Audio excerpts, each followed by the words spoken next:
Online game మరో ప్రాణం తీసింది. పబ్జీకి బానిసగా మారిన 10th విద్యార్థి బలవన్మరణానికి పాల్పడ్డాడు. నిర్మల్ జిల్లా భైన్సాలో జరిగింది ఈ ఘటన. హైదరాబాద్ కు చెందిన సంతోష్ సాయి ప్రజా దంపతులు కొంతకాలంగా భైన్సాలో ఉంటూ వ్యాపారం చేస్తున్నారు. వాళ్లకు కుమారుడు కుమార్తె ఉన్నారు. కుమారుడు పబ్జీ గేమ్ కు బానిసగా మారాడు.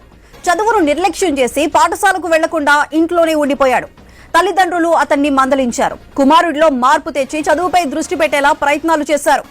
2-3 రోజుల నుంచి పబ్జీ ఆడకుండా గట్టిగా కట్టడి చేసినట్లు తెలిసింది.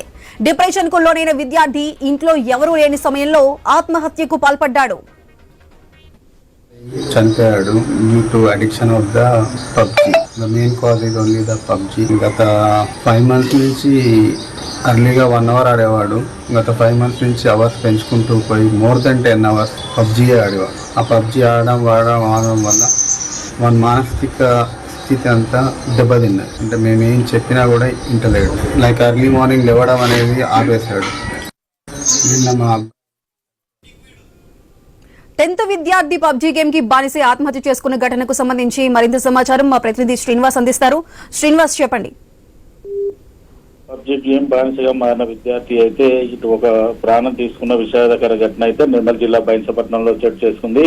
హైదరాబాద్ లోని మౌలాలి ప్రాంతానికి చెందిన బేతి సంతోష్ సాయి ప్రియ దంపతులు గత కొద్ది కాలంగా బైన్సాలో నివాసం ఉంటూ వ్యాపారం అయితే నిర్వహిస్తున్నారు. వీరికి 10వ తరగతి చదువుతున్నటువంటి రిషేంద్ర అనే కుమారుడు అయితే ఉన్నాడు. ఇతను స్థానికంగా ఉన్నటువంటి భాష్యం స్కూల్లో 9వ తరగతి పూర్తి చేసుకుని 10వ తరగతిలో చేరాల్సి ఉంది. అయితే గత కొద్ది రోజులు కూడా పూర్తిగా స్కూల్ కు వెళ్లకుండా రిషేంద్ర ఆన్లైన్ లో పబ్జీ గేమ్ ఆడుతూ అయితే బానిసగా మారాడు. ఇదే క్రమంలో చదువుపై పూర్తిగా నిర్లక్ష్యం చేయడంతో కూడా గత 3 రోజుల క్రితం కూడా తల్లిదండ్రులు అతన్ని మందలించారు.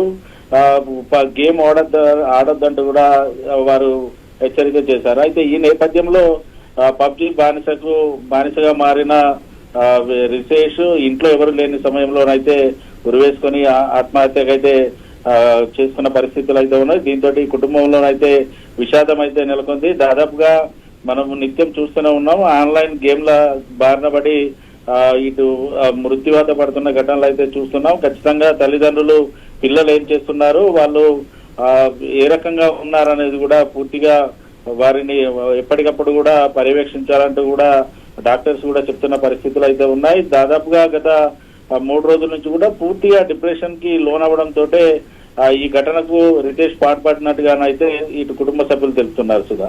రైట్ శ్రీనివాస్.